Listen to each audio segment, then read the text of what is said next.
Bore da a chroeso cynnes i chi i'n gwasanaeth ni o froaled eto bore yma. Dwi wedi mentro allan yn yng Nghrys gan bod ti mor braf ac o'n i'n meddwl gan bod gymaint ohonoch chi wedi rhoi lluniau hyfryd o liwiau'r Hydref i mi, a diolch i bawb ohonoch chi sydd wedi anfon nhw, o'n i'n meddwl bysach chi'n cael gweld sut mae Llawsanan yn edrych dyddi yma. Croeso cynnes i chi i'n oedfa ni o fawl yn y cyfnod yma lle da ni dal yn gweld yn yn gwlad ni ac o gwmpas y byd bod pethau yn ddigon cythryblus yn America. Da ni'n ymwybodol o'r newyddion sy'n dod o'r fan honno, ond hyd yn oed i ni, bod y cyfnod clo yn dod i ben fory, mae'r sefyllfa fel da ni'n gwybod yn ddigon bregus, a da ni dal yn ymwybodol na allwn ni ddychwelyd i sut oedd bywyd cyn hynny. Ond serch hynny i gyd, mae yna gyfle i ni bore yma i ddod at Dduw, i ni ddiolch iddo fo am ei gariad, am ei ddaioni, i blygu ger bron i fawredd o fel tad, mab ac ysbryd glân. A mi allwn ni wneud hynny wrth gwrs, be bynnag ydy'r amgylchiadau yn yn bywydau ni'n bersonol, be bynnag ydy'r sefyllfa yn yn byd ni oherwydd pwy ydy Duw. Gwrandwch ar yr adnodau yma o bennod 54 o lyfr Eseia. Pennod 54, adnod 10. I'r mynyddoedd symud ac i'r bryniau siglo, mae Duw yn deud, ni symudaf y ffyddlondeb oddi wrthyt, a bydd fy nghyfamod heddwch yn ddi-sigl, med yr arglwydd sy'n tosturio wrthyt. Ac os oedd hynny'n wir i bobl Dduw yn yr Hen Testament, gymaint yn fwy gwir ydi o i bobl Dduw sydd yn perthyn i Iesu Grist heddiw. Dewch i ni gychwyn felly yn plygu pen, yn gweddio hefo'n gilydd, yn troi at Dduw. O Dduw ein tad, da ni diolch i ti am gyfle o'r newydd bore yma i ddod i dy bresenoldeb di. Yn bod ni ar wahân yn gorfforol, da ni'n gwybod bod yna undod i ni yn Iesu Grist, a bod yr ysbryd glân yn uno ni fel dy bobl di. A da ni'n gofyn arglwydd am dy fendith di, wrth i ni wrando ar dair di, wrth i ni weddio, wrth i ni fod isio ymatab mewn ffydd a diolchgarwch i'r hyn yr ydyn ni'n glywed o dair di bore yma. Nid i dosturio felly, nid i anfon dysbryd, nid yn unig i weithio wrth i ni daddoli di, ond i weithio ar hyd a lled y byd, i roi clod a gogoniant i Iesu Grist, i adeiladu'r eglwys ac i sicrhau bod yn cariad ni tuag ata ti yn dyfnhau, a'r cariad hwnnw'n cael ei amlygu wrth i ni fyw yn bywydau am yr wythnos sydd o'n blaenau ni. Felly arglwydd, maddau ni bob pechod, bob bai, bob anghyfiawnder a bendithia, os gweli di fod yn dda am bod ni'n gofyn hyn yn enw ac yn heiddiant Iesu Grist, yn harglwydd a'n gwaredwr. Amen. Wel, yn nes ymlaen, da ni'n mynd i barhau efo'n cyfres yn ystyried awdurdod Iesu, ac yn addas iawn yn y cyfnod yma lle mae yna gwestiynau ynglŷn â awdurdod, cwestiynau ynglŷn â, wel, yr ochr arall i'r iwerydd pwy sydd ar hawl i wneud be. Da ni'n mynd i ystyried rhan o Efengil Mathew, pennod 21, lle mae yna bobl yn cwestiynu awdurdod Iesu Grist. Cyn hynny, da ni am addoli efo'n gilydd yn gwrando neu'n canu ar gyfieithiad Meirion Morris. Wrth i'n ddod rhoda air o Grist, gan roi'r bwyd a'r maeth sy'n deiriau di, plana'r gwir yn ein henaid ni i'n gael bod fel ti o ein harglwydd. Llewyrch golau Crist yn ein bywyd ni, llafur cariad a gwir weithredoedd ffydd, rhod a air, Iesu, gwnaed y waith, dy holl fwriad, dogoniant.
Bore da, rhag ofn i chi banicio, dydw i heb redag i mewn o tu allan, nes i recordio'r darn cyntaf na ddoe. Ag bo' i yn gwybod bod y criw I'm a Celebrity yn yr ardal, efo'i hofrenyddion a'i tîm anfarth a'i miliynau o bunna. Sgynna i ddim tîm felly, felly dwi'n gorfod bod chydig bach yn fwy gofalus hefo be dwi'n neud a bod fi ddim yn trio gwneud gormod, ond braf iawn cael eich cwmni chi. A da ni'n mynd i barhau yn y naddoliad y bore yma wrth wrando ar air Duw a gweddio. Hafwen Robert Henllan fydd yn gweddio y nes ymlaen, ond cyn hynny, da ni am glwad darlleniad o y benod o'n i'n sôn amdani hi, Mathew 21 ac adnodau 23 i 32 o gyfieithiad Beibl.net ac Edna Elis Groes fydd yn darllen i ni. Dyma'r Iesu mynd i gwrt y deml a dechrau dysgu'r bobl yno. A dyma'r prif offeiriaid ar arweinwyr Iddewig eraill yn dod ato a gofyn iddo. Pa hawl sydd gen ti wneud beth nes ti? Pwy roddodd yr awdurdod i ti? Atebodd Iesu nhw. Gadewch i mi ofyn cwestiwn i chi. Os rhowch chi'r ateb i mi, ateba eich cwestiwn chi. Roedd Ioan yn bedyddio. Ai Duw anfonodd neu ddim? Wrth drafod y peth gyda'i gilydd, dyma nhw'n dweud. Os atebwn ni ie, bydd yn gofyn i ni. Pam doeddech chi ddim yn ei gredu felly? Ond allwn ni ddim dweud na, rhag i'r dyrfa ymosod arno ni. Mae nhw i gyd yn meddwl fod Ioan yn broffwyd. Felly dyma nhw'n gwrthod ateb. Di ni ddim yn gwybod, medden nhw. Felly dwi ddim yn mynd i ateb eich cwestiwn chi chwaith, meddai'r Iesu. Beth ydych chi'n feddwl? Rhoi'r rhyw ddyn a 2 o blant ganddo. Meddai wrth yr hynaf, dos i weithio yn y wynllan heddiw. Naw na i, meddai hwnnw. Ond nes ymlaen newidiodd ei feddwl a mynd. Dyma'r tad yn mynd at y mab arall a dweud yr un peth. Atebodd hwnnw, siŵr iawn dad, ond aeth e ddim. Pa un o'r 2 fab wnaeth beth oedd y tad eisiau? Y cyntaf, medden nhw. Meddai'r Iesu wrthyn nhw, credwch i fi, bydd yr rhai sy'n casglu trethu i Rufain a'r Piteiniaid yn dod dan deyrnasiad Duw o'ch blaen chi. Achos roedd Ioan wedi dod i ddangos y ffordd iawn i chi. A dyma chi'n gwrthod ei gredu. Ond dyma'r bobl sy'n casglu'r trethu i Rufain a'r Piteiniaid yn credu. A hyd yn oed ar ôl gweld hynny'n digwydd, wnaethoch chi ddim newid eich meddwl a'i gredu e. Ein tad, diolch i ti mae Duw sydd yn gwahodd wyt ti. Diolch am y gwahoddiad unwaith eto bore yma, i gyd addoli bod ar wahân. Diolch am ymroddiad rhodri am air, a thyrngarwch nifer o aelodau sydd mor barod eu cefnogaeth, i'w galluogi i gynnal gwasanaeth ar ffurf gwahanol fel hyn bob bore Sul, ers misoedd bellach, oherwydd amgylchiadau a chyfnod anodd a gofidus y Covid-19. Galwn arnat o dad o ganol byd cythryblus iawn. Ni allwn ddiystyru pobl sy'n gwingo gan feichiau eu hamgylchiadau, ac eraill yn cael eu trechu gan unigrwydd. Mae llawer iawn yn pryderu am eu bywoliaeth. Cofiwn am y rhai sydd wedi colli anwyliaid ac yn hiraethu amdanynt. Fedrwn ni ddim cau ein llygaid i'r tristwch sydd yn ein byd, yn ein gwlad ac sydd yn nes adref o'n cwmpas yn ein cymdeithas. Cyflwynwn pawb sydd yn dioddef mewn unrhyw fodd, o'r iengaf i'r hynaf, beth bynnag yw eu cyflwr a'i amgylchiadau, a iechyd meddwl neu gorfforol. Pa rydyn deimlod y presenoldeb di, a thagosrwydd di yn lapio amdanynt. Helpa nhw i gofio dyfod wrth law o hyd i wrando cri. Rhaid cofio a diolch hefyd bod llawer iawn o ddaioni yn mynd ymlaen yn dawel a di-stŵr yn aml. Diolch am y rhai sy'n gweini mewn unrhyw ffordd, yn ein ysbytau, rhannu bwyd i'r rai angenus ac yn y blaen. Llawer o garedigrwydd heb ni glywed amdano. Cofiwn mae rhai o'n plith nad ydynt yn mwynhau'r iechyd gorau, yn yr ysbyty neu gartre. Mae nifer mewn cartrefi gofal, efallai ddim yn cael gweld aelodau o'r teulu, ac yn teimlo'n ddiwerth ac unig. Tynad a adain drostynt o dad. Gweddiwn dros yr rhwygiadau difrifol sydd yn y byd, rhwng gwledydd a chenhedloedd a'i gilydd, rhwng pobl o liw croen gwahanol a tharddiad ethnig gwahanol. Rydym yn deheu am i'r rhwygiadau a'r briwiau hyn gael eu hychau ac i bobl fyw mewn cymod a chariad a'i gilydd. Cyflwynwn arweinwyr y gwledydd o dad. Erfyniwn arnat i gyffwrdd eu calonnau ac iddynt derbyn doethineb a sylweddoli cyfrifoldeb y gofal sydd ganddynt dros eu pobl. Heddiw ar y sul arbennig hwn, sef sul y cofio, nad oes ymgynnull fel sy'n arferol. Gwefiwn am y miloedd o bobl sydd dros y canrifoedd wedi aberthu bywydau dros heddwch y byd. Yng nghalonnau a meddyliau cynifer, bydd erchyllterau'r rhyfel yn dwyn atgofion trist a chrylon. Bydd nifer o bobl heddiw o arglwydd yn cofio colli anwyliaid. Cofiant ar y naill law, yr aberth, ac ar y llaw arall, dychmygant beth allasai fod. Rhwng ddiolch i ti am bob cofio cysegredig a chofio maddeugar. Yn ein hangen, rydym yn tywallt ein holl ofidiau ger dyfron. Gwyddost am ein gwendidau, am y pechodau'r rheini sy'n ein baglu. Gwyddost am ein hofnau a'n hamheuon. Yn enw Iesu a wneud i dosturio wrthym a maddau ni. Gweddiwn gyda'r emynydd o dad.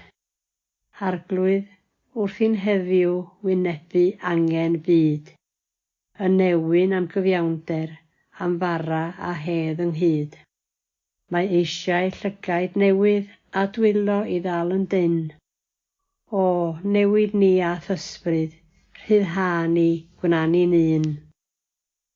Derbyn ni o dad, a llanw ni a ffydd, gobaith a chariad, heddiw a phob diwrnod arall, fel y bydd hynny'n gymorth i ddangos y llwybr i eraill, sydd efallai ag anobaith a diflastod yn ei calon. Gofynnwn y cyfan yn enw Iesu Grist ein harglwydd. Amen.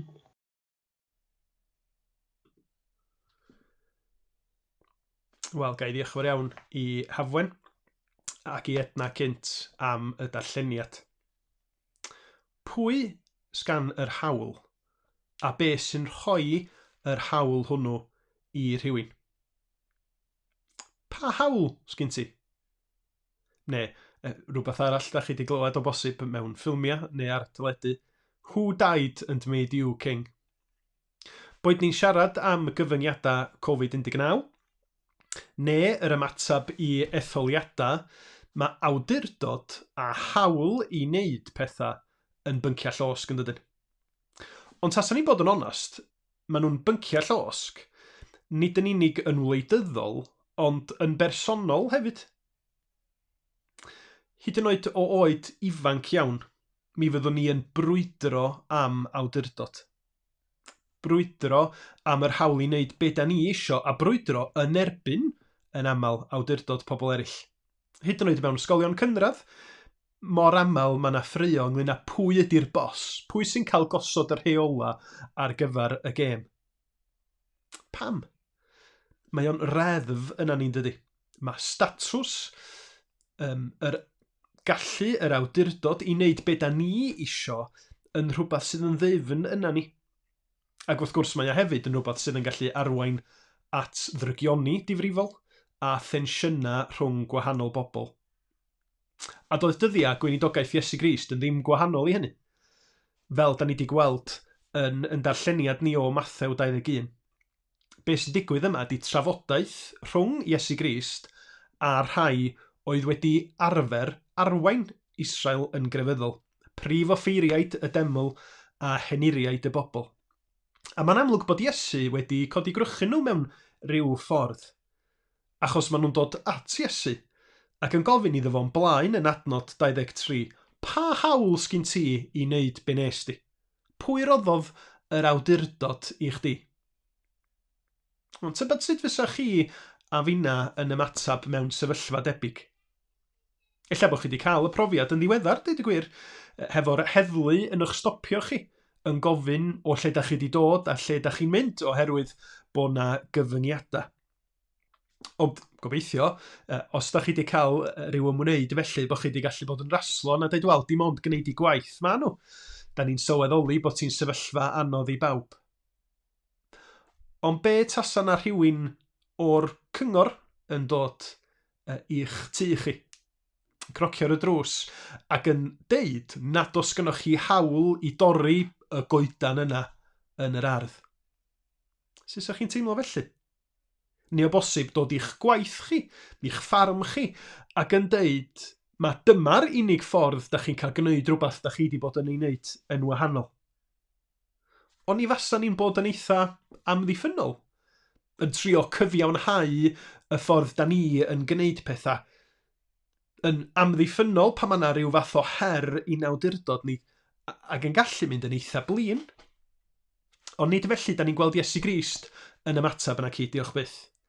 Ac fel sy'n wir trwy yr efengyla, mae'r ffordd mae Iesu yn siarad ac yn dysgu mewn sefyllfaoedd fel yma yn dangos cymaint I ni amdano fo'i hun, pwy oedd o, be oedd natur I gymeriad o, ochr yn ochr a deud cyfrola amdana ni fel pobl. A dyna'r ddau beth da ni am ganolbwyntio arno fo y bore yma. Defnydd Iesu o awdurdod, o'i awdurdod unigryw o, ac yna yr wers I ni ynglyn â'r pethau sydd ag awdurdod dros yn bywyda ni. Felly dowch I ni ddechrau yn ystyried defnydd Iesu o'i awdurdod.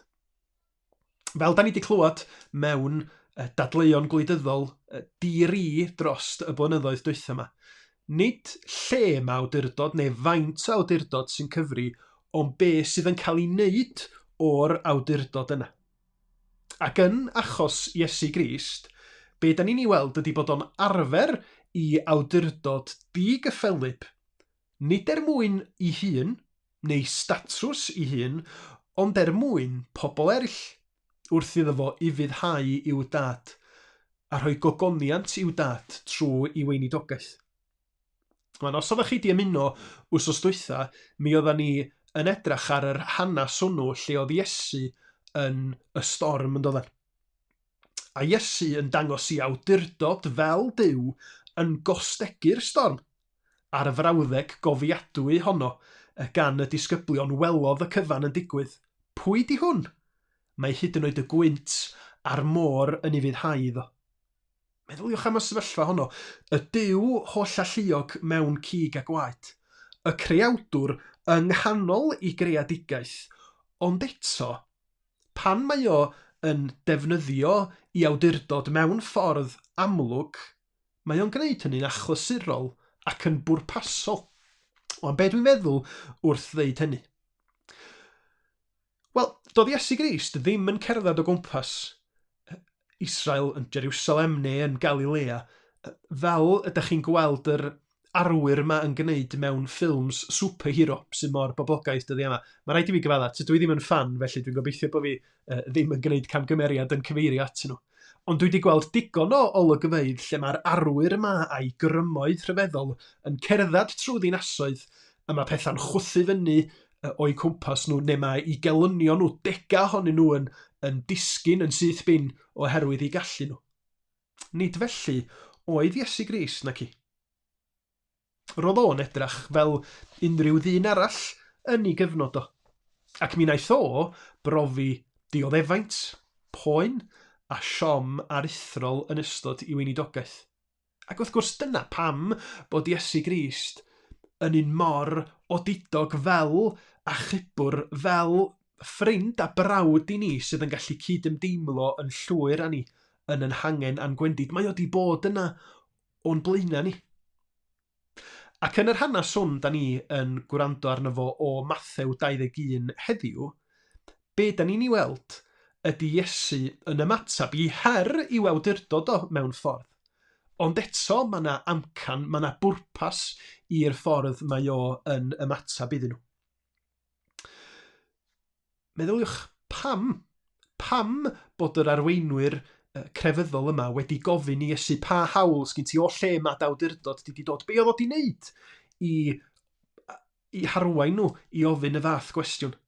Wel, os darllenwch chi benod 21 Efengil Mathew i gyd, mi welwch ni'n ar hyn mae wedi wneud ydy glanhau y deml, cael gwarad o'r cyfnewidwyr arian oedd yn gwneud elw ar draul addoliad pobl eraill, iachau pobl oedd yn y deml, a chaniatau i blant i alw fo yn fab Dafydd heb eu cywiro. Dyna be oedd wedi codi gwrychyn yr awdurdodau crefyddol.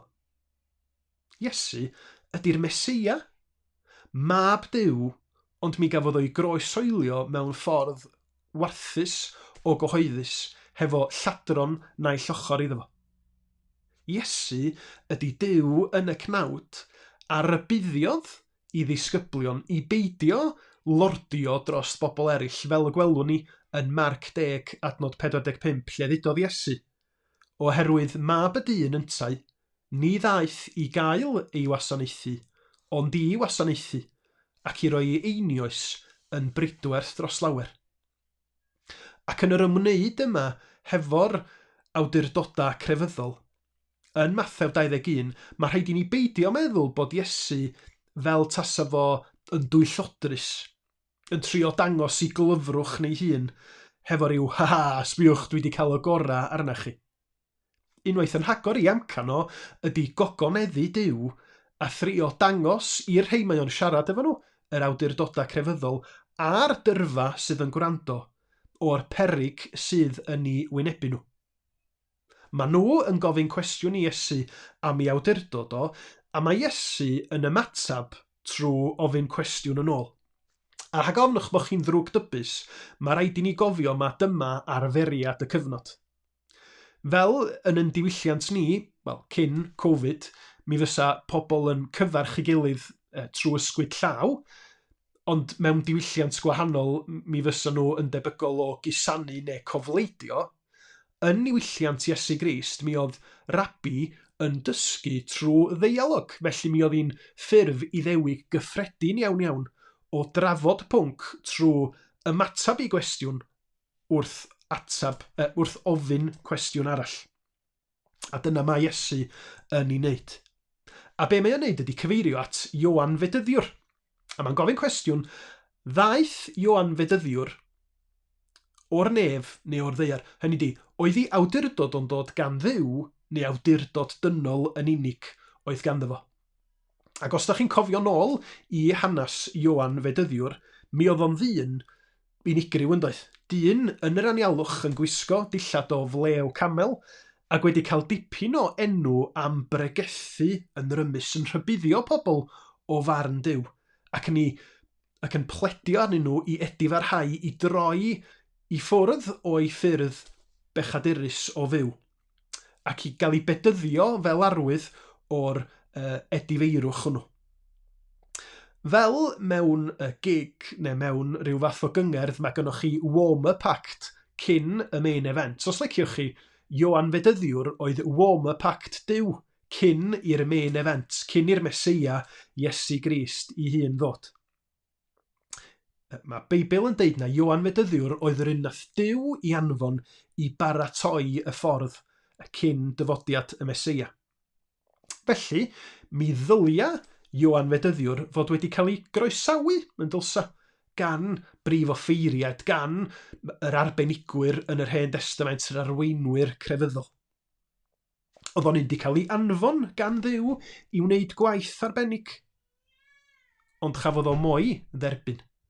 Nath yr arweinwyr ddim ymatab iddo fo, dyna mae Iesu yn ei awgrymu. Ond oedden nhw'n isio cyfadda hynny o flaen y dyrfa ac i Iesu Grist nag oedden. Yn hytrach maen nhw'n dweud, da ni'n gwybod o lle mae awdurdod o wedi dod. Maen nhw'n cuddio oherwydd eu hofnw o be mae pobl o'i cwmpas nhw yn ei feddwl, a maen nhw'n rhoi be mae pobl yn feddwl o flaen i fyddhau i Dduw, fel y dylia nhw'n wneud, fel y bobl oedd ar cyfrifoldeba yma i arwain Israel yn grefyddol.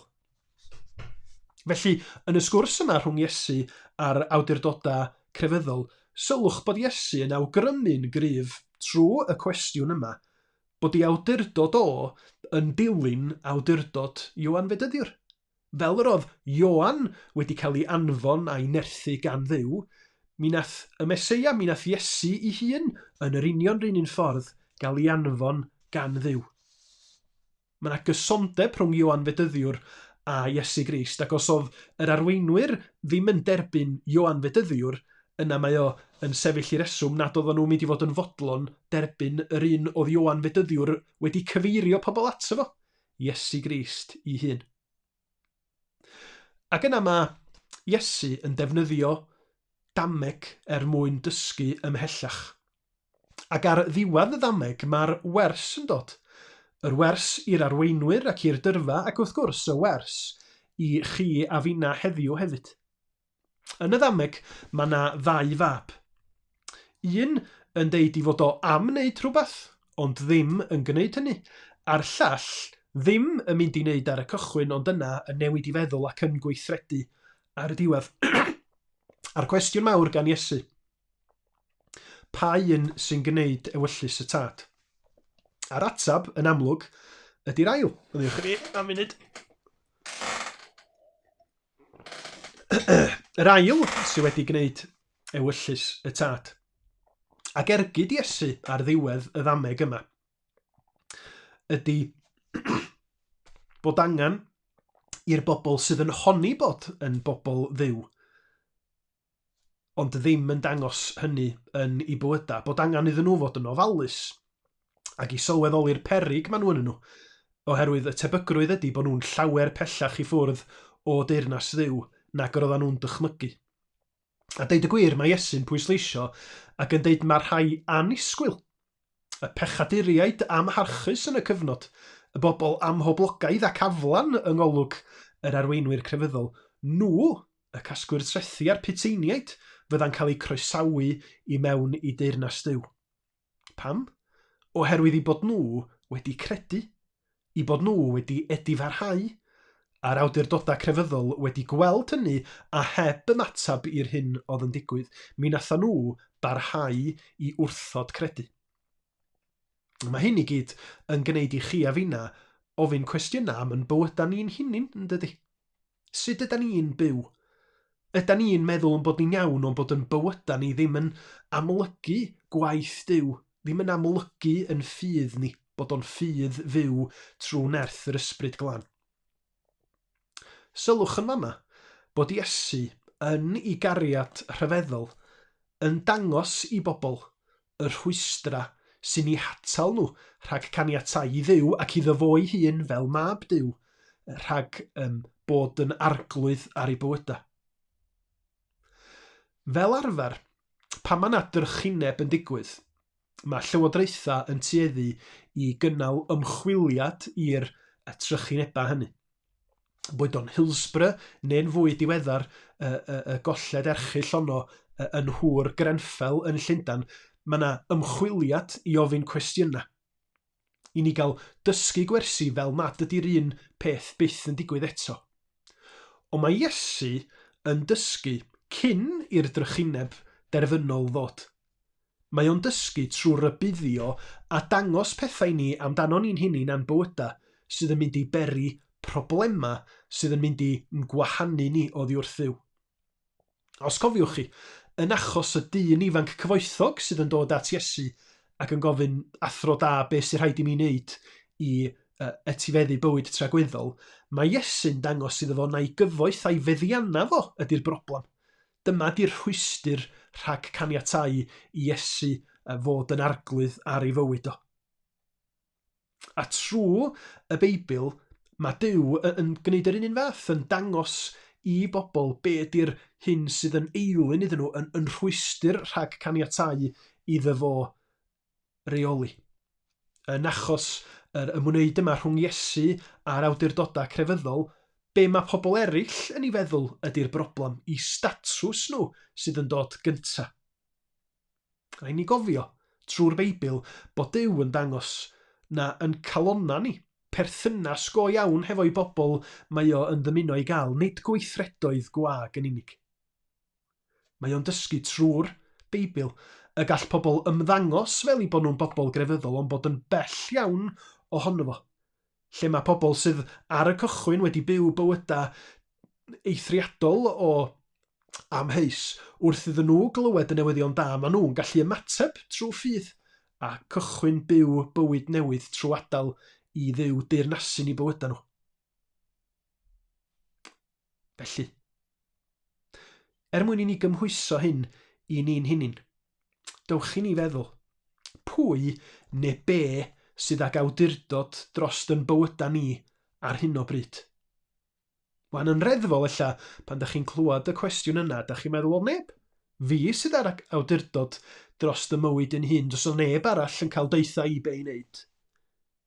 Ond meddyliwch eto. Ydy'ch gwaith chi yn llwyr reoli eich bywyd chi? Ydy amgylchiadau teuluol yn lliwio pob peth sydd yn digwydd ar hyn o bryd?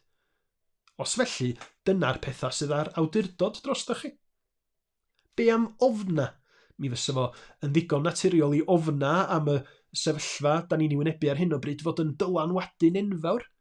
Ond ddylsa'r pethau yma i gyd byth gael mwy o awdurdod dros ni na yr arglwydd yw. Os na bethau yn bywyda ni sydd yn atal ni rhag ildio i Iesu Grist? Ella, fel y dyn ifanc cyfoethog, na pethau sgynnon ni sydd yn atal ni rhag ildio i Iesu. Ella, fel yr awdurdodau crefyddol, na pwy ydan ni yn y gymuned, yn statws ni sydd yn stopio ni rhag gwrando ar alwad Iesu Grist a throi ato fo mewn ffydd.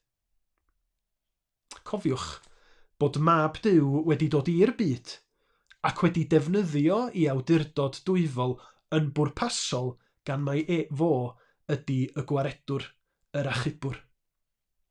I awdurdod rhyfeddol, mi aeth o o'i wirfodd i groes Calfaria, mwyn i bawb sy'n credu gael ei rhyddhau o afael pechod o afael awdurdod na ddylia fod yn rheoli i bywyda nhw. A chofiwch, trwy farwolaeth Iesu Grist ar y groes, y gallwn ni gael maddeuant hyd yn oed am anwybyddu Iesu ac am roi gormod o sylw i bethau eraill. A thrwy ymddiried yng Nghrist, mi allwn ni gael bywyd newydd hefo fo am byth. Mae eisiau ni ddilyn esiampl y casgwyr trethu a'r Piteiniaid. Peidio gadael i'n gorffennol ni, peidio gadael i'n pechoda a'n methianna ni fod yn rhwystyr rhag i ni ddod at Dduw, ond mynd yn hyderus ato fo. A gwybod, dim ond i ni ildio, dim ond i ni ymddiried, nid yn Ioan Fedyddiwr, ond yn Iesu Grist, a cawn ni dderbyn o'r ysbryd glân, cawn ni dderbyn o'i heilioni rhyfeddol o tuag ata ni. Neu, cyn i ni orffan, be am i ofyn y cwestiwn mewn ffordd chydig bach yn wahanol? Sut fath o awdurdod sydd gan Iesu Grist dros eich bywyd chi a finna y bore yma? Ydyn ni'n rhoi yr hawl i Iesu Grist trwy air Duw gywiro ni? Amlygu ni be da ni angen gofyn am faddeuant amdano fo? Ydyn ni'n caniatáu i'r ysbryd glân yn harwain ni ar drywydd gwahanol yn hytrach na dim ond dilyn yr un patryma ac yr ydyn ni'n gyffyrddus efo nhw?